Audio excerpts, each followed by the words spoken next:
It's the 90th Annual Academy Awards, and Stella and I have watched all the nominated films, minus the 4 we couldn't obtain legally. We'll get back to that one.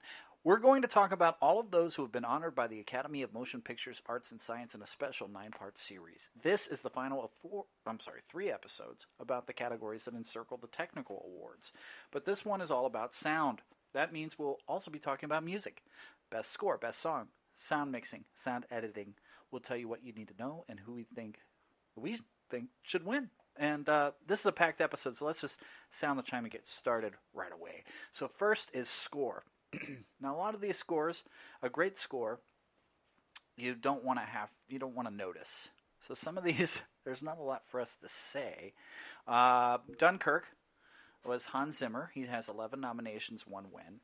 It's kind of cool because he used an auditory illusion to make the music sound like it continuously gets higher in pitch, which builds the tension. But really, he's just starting with the first note over again and building, and then building, and it just sounds like it's.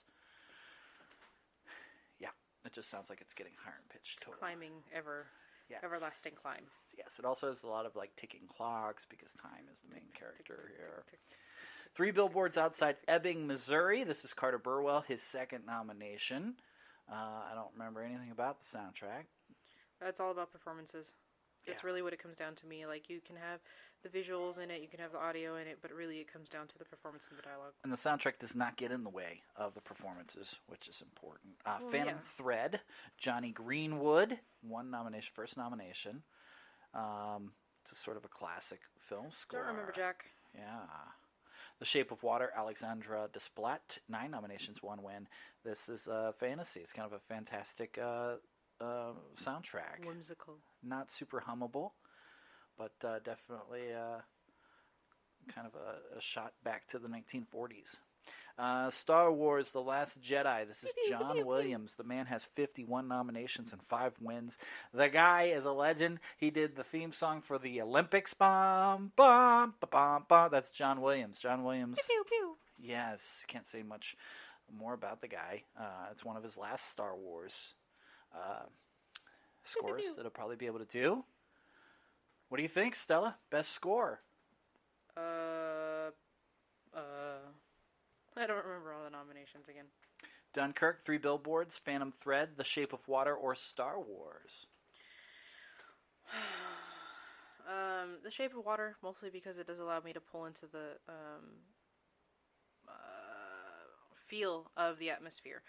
You have a character who is mute, so everything that she's listening to on in more of a raw form, so it really magnifies on what you're listening to. Sure, I'm going to go with Dunkirk, even though I don't know it's a timeless score. Kind of reminds me of how in the 80s everything went synth, like Romancing the Stone, one of my favorite movies. Love it, but then you get to the end and it's all like, meow, meow, meow, meow, meow, you know what I mean? But it's definitely, it plays to the story and the theme. So I'm going to go with Dunkirk. What do the Vegas folks say, the good people in Shape of Water is getting best odds, followed by Dunkirk. And then, in a weird turn of events, Phantom Thread by 43.3%. Interesting. So with Best Song, we're actually going to listen to each of the nominated songs. The first is from the film Mudbound. It's Mary J. Blige and Raphael Sadiq and Tara Stinson. Blige is also nominated for Best Supporting Actress, by the way, and it's the first nomination for the others. This is called Mighty River. Life is a teacher, time is a healer, and I'm a believer, like a river wild. Ego's a killer, greed is a monster, but love is stronger, stronger than them all. White flag in hand, I don't wanna fight. No lines in the sand, I'm on your side. Invisible, no color lines. It's time we put our differences aside. Time tells no lies. ticking and moving then passes by.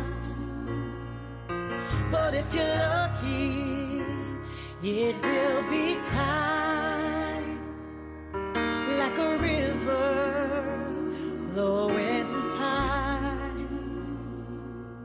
Like a river, let it wash you clean. Like a river, going upstream. Like a river, cutting through right. Like a river, 'cause it never gives up. Like a river, so full of life. Like a river, liquid like time. Like a river, let it wash away. Like a river, the pain from yesterday. Love is the answer. Hate is a cancer. Hope of forgiveness. It waters the soul. Our blood is red. We're not so different. 'Cause underneath our skin, we're identical. White flag in hand, not gonna fight. No lines in the sand, I'm on your side. Invisible, no color line. Oh, it's time we put our differences aside.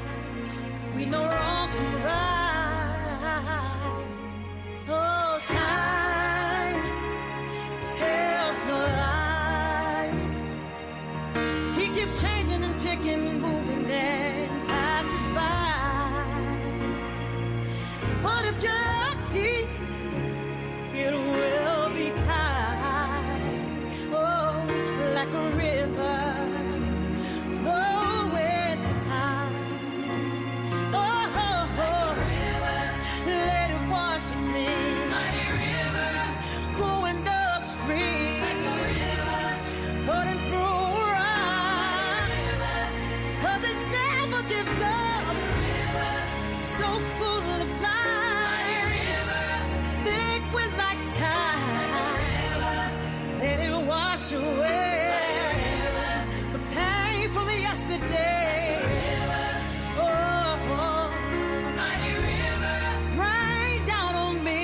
Like a river, all it takes is time to heal this bloodline. Like a river, let it wash me clean. Like a river, get this done on me, yeah.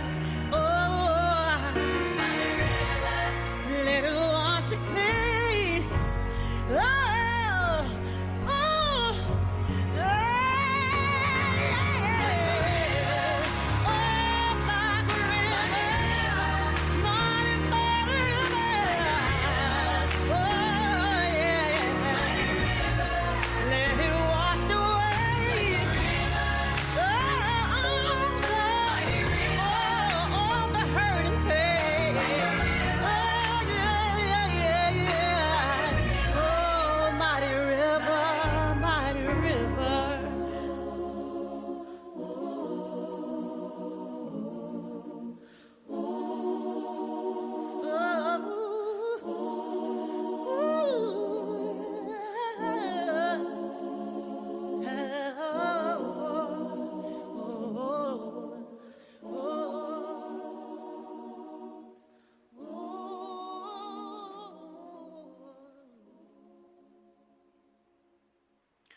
And that was Mighty River from Mudbound. What do you think, Stella? I really liked it. It's a very slow-moving, powerful song, but it doesn't give me the crescendo that I want it to. I realize that the song does peak at one point, but then it slows back down and it has to build, and then it doesn't crescendo a final time. Sure. I think my only criticism of it is that it's 5 minutes and 15 seconds long, which is probably how long they needed it for the credits. Probably would have been better served if it had been shorter, but it was an excellent song. I liked it. I liked the theme on Mudbound. Well, then you need a river to come in and Wash everything. flow. The hustle and or flow. Speaking of which, Well, also about love and how that's really the only thing that heals. yeah, So that's Mary J. Blige. Let's check out Call Me By Your Name song, Mystery of Love by Sufjan Stevens' first nomination.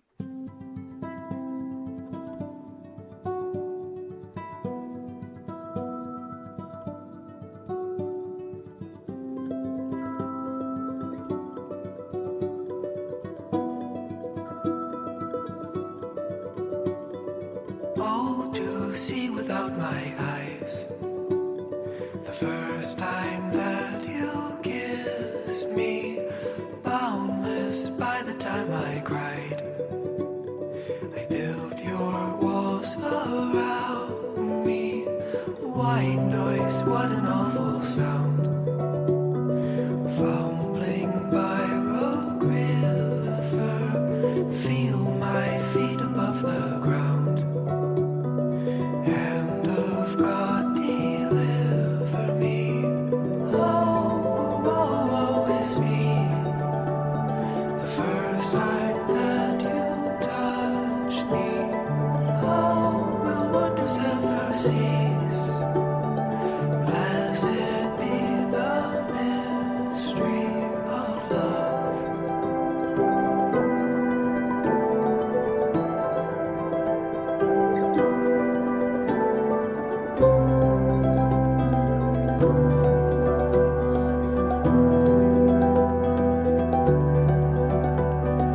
Lord, I no longer believe, drowned in living waters, cursed by the love that I receive from my brother's daughter, like Hephaestion who died. Alexander's lover, now my riverbed has dried. Shall I find no other? Oh, woe is me. I'm running like a plover. Now I'm prone to misery. The birthmark on your shoulder reminds me.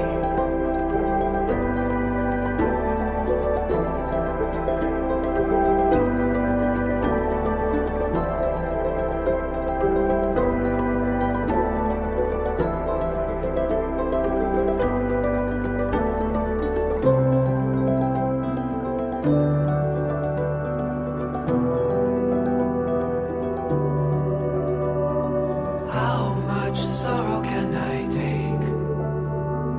Blackbird on my shoulder, and what difference does it make when this love is over? Shall I sleep within your bed?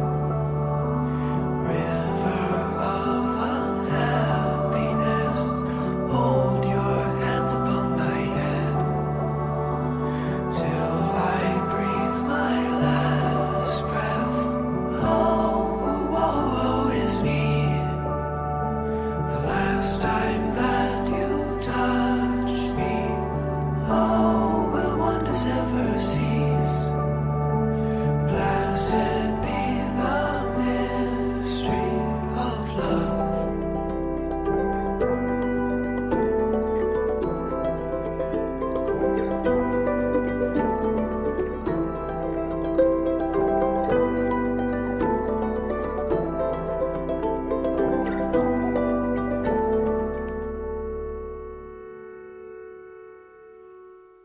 And that was Mystery of Love. Call Me By Your Name. What do you think, Stella?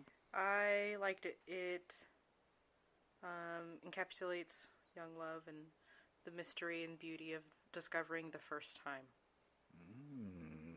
Very nice. Let's check out.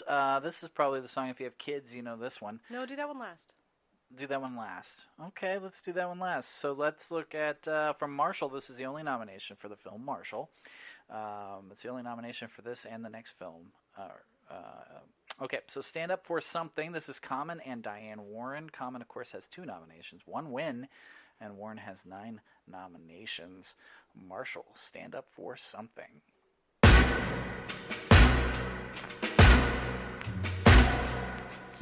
You can have all the money in your hands, all the possessions anyone can ever have, but it's all worthless treasure. True worth is only measured not by what you got, but what you got in your heart. You can have everything, but what does it mean? It all means nothing if you don't stand up for something. You can't just talk the talk, you got to walk that walk. Yes, you do. It all means nothing if you don't stand up for something. And I stand up for you. And I stand up for you. Yes, I will. Yes, I will. You do the best that you can do. Then you can look in the mirror, proud of who's looking back at you. Define the life you're living, not by what you take, but what you're giving. And if you bet on love, there's no way you'll ever lose. Take a stand, make a stand for what's right. It's always worth the fight. It all means nothing if you don't stand up for something. You can't just talk the talk, you got to walk that walk. Yes, you do. It all means nothing if you don't stand up for something. And I stand up for you, self-respect, dignity. If that's all you got, then you got all you need. And without that, you don't have a thing. Oh, no. Rise up, love, lift your hands. I stand with you cause I understand. Ain't here to judge, just to take a stand. The greater plans, the creator's plan. Let's all rise like the day began. Reach out and touch with the Savior's hand. On rock we stand like his native land. Let the ways of love be the ways of man. If you don't stand for something, you can't just talk the talk, you got to walk that walk. Yes, you do. It all means nothing if you don't stand up for something. And I stand up for you. Yeah, I stand up for you. And I stand up for you. Stand up for you. Yes, I will. Yes, I will. And that is Stand Up For You, or I'm sorry, Stand Up For Something, from the film Marshall. To me, this does what Mary J. Blige was trying to accomplish with Mighty River a little bit better, but does not accomplish it in the way that Common already has with his already Academy Award-winning song from Selma. It's basically like Mighty River and Stand Up For Something are on either side of the perfect spectrum. You have Mighty River, which is just a little bit too slow, and it's a strong and slow moving song, whereas Stand Up For Something is a little bit more fast paced and is all about like marching to go out and do something. It was just on either side of perfect. I wish, I want to mash both of them together, and then I would feel pumped and ready to go, and it would be just the thing that I want to listen to if I'm going out to rally. Yeah, definitely. Okay, next song from The Greatest Showman, This Is Me. This is by Justin Paul and Benji Pasek. They have 3 nominations and 1 win together.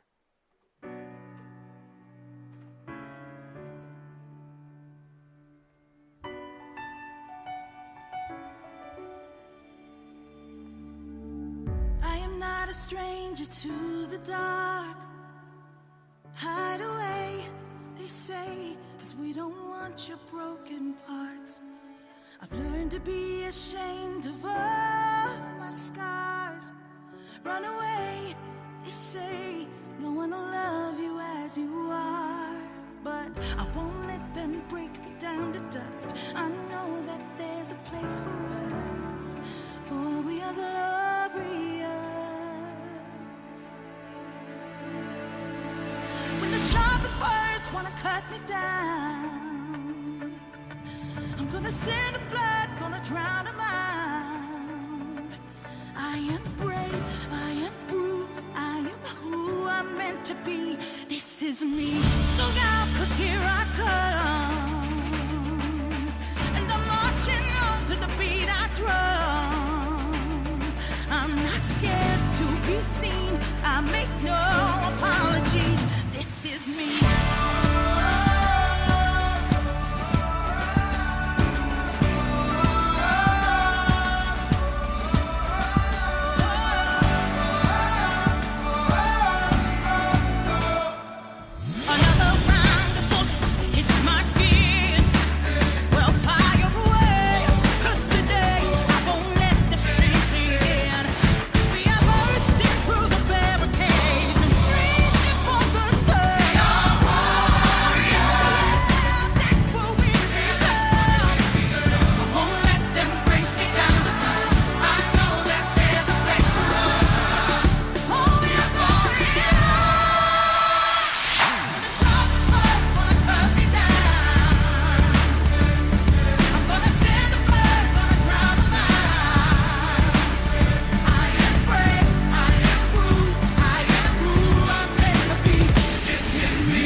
Talking about with Mighty River combining with Stand Up for Something. This was that song. Exactly. This is what I meant, where it just hits the perfect place where you're just looking for that sweet spot of allowing it to slow and build and really like feel for it and feel triumphant when it gets to the crescendo and you're like, yes, I feel powerful and I want to go do stuff right now. Right. This is sort of the Lady Gaga Born This Way, the musical. I mean, they chose the bearded lady who is the most gender fluid character to be the lead singer for this song, and it's a song about being different and being happy and being proud of those differences. So that was This Is Me from The Greatest Showman, which really with that film it was all about the choreography and the music, and that was about it. Yeah, about it. So this is the last one. This is the one you wanted me to save for last. This is the one, if you're a parent, you know this song already. You probably sang it in the parking lot on the way out of the film. It's from the film Coco. It's Remember Cacao. Me, Ernesto de la Cruz. It is by Robert Lopez and Kristen Anderson Lopez. And they both have 2 nominations and 1 win together. Here we go. Remember Me from Coco.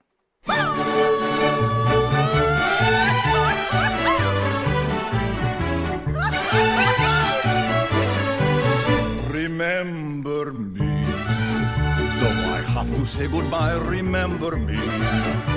Don't let it make you cry, for even if I'm far away, I hold you in my heart. I sing a secret song to you each night we are apart, remember me. Though I have to travel far, remember me. Each time you hear a sad guitar, know that I'm with you the only way that I can be.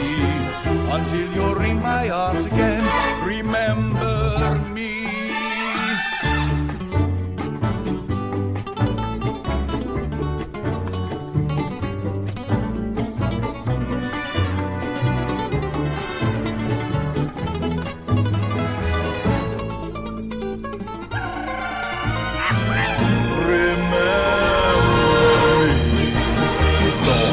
Say goodbye, remember me. Don't let it make you cry, for even if I'm far away, I hold you in my heart. I sing a secret song to you each night we are apart. Remember me. Though I have to travel far, remember me. Each time you hear a sad guitar, know that I'm with you the only way that I can be.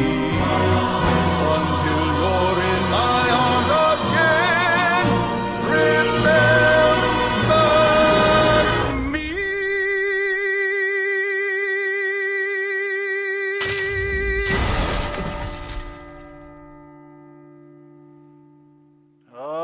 So there we are. Remember Me from Coco. Here's the thing about that. You're talking about a film that breaks the veil between the living and the dead, and I always think of Hamlet. And I played the ghost of Hamlet's father in college, and the two most important words that he said to Hamlet were, "Remember me," right? Actually ended up putting a reference to that sort of in one of our songs, Chalkskin's song. Shameless plug. Yeah, Grown Babies. I Hope That You Remember Me, which is a song about passing on from this world. It's the last Chalkskin song. Shameless. Probably ever. So what's your favorite of the best song picks? Probably Remember Me. And the biggest thing that I like to say at this point is that Mystery of Love, Mighty River, and Stand Up For Something all come at the end of the movies. They're the button to the end of it to really encapsulate the feeling and the tone they were trying to capture throughout the whole thing, rather than Remember Me plays throughout the whole movie. And there is another version. There's I think at least one other version. I think 2 versions total. But there's one other version that if I hear it, I feel a twinge and I'm just kind of instantly sad because I can be transported back to that exact moment when they're singing this song, and it's beautiful. This Is Me plays in the middle of the whole movie because it is a musical, so it's just interesting for me to see that the 2 songs that I think I would love to see win. I would be okay if This Is Me won, but I think Coco's gonna win. Are both taking place throughout the movie rather than buttoning off at the end. Yeah, I think that's a typical thing that happens if you've got a musical that year. It's usually going to be the winner. I think it's going to be Coco too. What are the Vegas odds, Stella? What are the Vegas odds? We need to know. We need to know. No, we don't. Who do people think will win? I don't think. Even though these people already know who won, they want to know who people thought. Or they don't care. Coco is being at the top. There we are. And then This Is Me comes up as second. And This Is Me is actually getting the popular bet. All right, so we have 2 more categories here in sound. We have sound editing and sound mixing. I'm going to kind of go through those at the same time. Now, I will tell you the difference. Sound editing is putting in all the sound effects, putting all the music, putting all the dialogue in. Sound mixing is making it so that equalize. You hear what you need to hear for tweaking. The story. Yeah, you're making it so that that's what the audience is going to hear, how they're going to hear it. So if you ever watch a movie where the music's really loud and then the dialogue's really soft, or if it's muffled and blurring because the character is no longer in sequence with the background. That's not the sound editor. That's the sound mixer. That's my point. Yeah. Okay, so here we are. It's the same movies on both cases. I'm going to go through the names very quickly. So sound editing, we have Baby Driver. Why don't you go by movie instead of by category? We can do it if you want. So, yeah. Never mind. Do it however you want to do it. I like to talk about who the people are. So Baby Driver Julian Slater is nominated for both sound mixing and sound editing. Those are his 2 nominations in history. Blade Runner 2049, we have Theo Green and Mark Mangini. It's Green's first nomination, and Mangini has 5 and 1 win. So for the sound mixing, it's Mac Ruth, Doug Hemphill and Ron Bartlett. Ron has first nomination. Hemphill, 9 nominations, 1 win. Bartlett, 2 nominations. Dunkirk is Richard King and Alex Gibson for editing. King has 6 nominations, 3 wins. Gibson's first nomination. Mark Weingarten, Gary Rizzo, and Greg Landecker are for mixing. 4 nominations, 5 nominations, 1 win, 9 nomination, and 3 wins there with those gentlemen. The Shape of Water for editing is Nathan Robatale and Nelson Ferreira. Robatale's first nomination, Ferreira's first nomination as well. Ferreira is also the supervising sound editor for The Breadwinner, which is nominated for Best Animated Picture. For sound mixing for The Shape of Water, it's Brad Zorn, Glenn Gauthier, and Christian T. Cook. All of them first nomination. And then we have Star Wars The Last Jedi buttoning it up. Ren Kleiss also nominated for sound mixing for that. He has 7 nominations total. But we also have 3 other people in the sound mixing category for Star Wars. Michael Semenuk, 11 nominations, 2 wins. Stuart Wilson with 5 nominations. And David Parker, 9 nominations and 2 wins. So Stella, what has the best sound? Okay, editing, since it is in 2 different pages on this, Sure. Oh, Vegas well, for thing. Vegas, you're looking at Vegas odds first. Oh, just kidding then. The best sound, oh god, it's between Shape of Water and Dunkirk for me. No, it's not. It's Baby Driver. Don't lie. It's Baby Driver, 100% of the way. It is. That movie is all about the sound. That would be my ultimate pick. Like, I would want Baby Driver to win for both of those. And the sad part is it probably won't because of Kevin Spacey. That would be really sad. I do wonder what the Christopher Plummer version of that movie Shut would up. look like. Get out of here. Yowza! Okay, Stop so what that. do the Vegas odds say? For sound editing, we're looking at Dunkirk as the top odds For by drones? a long For shot. all that droning noise? Yes, and then Baby Driver underneath it. But Baby Driver is getting the popular bet for editing. I can speak. Just don't go quickly. Stella, sound mixing. What do we got? Mixing, we're looking at Dunkirk again, a bit followed by Baby Driver. Dunkirk is definitely out in the far end, but again, the popular bet goes to Baby Driver. All right, so catch us next time when we're going to get deep. We're going to talk about the people at the helm of the movies. We're going to talk about screenplay and director. So check us out next time.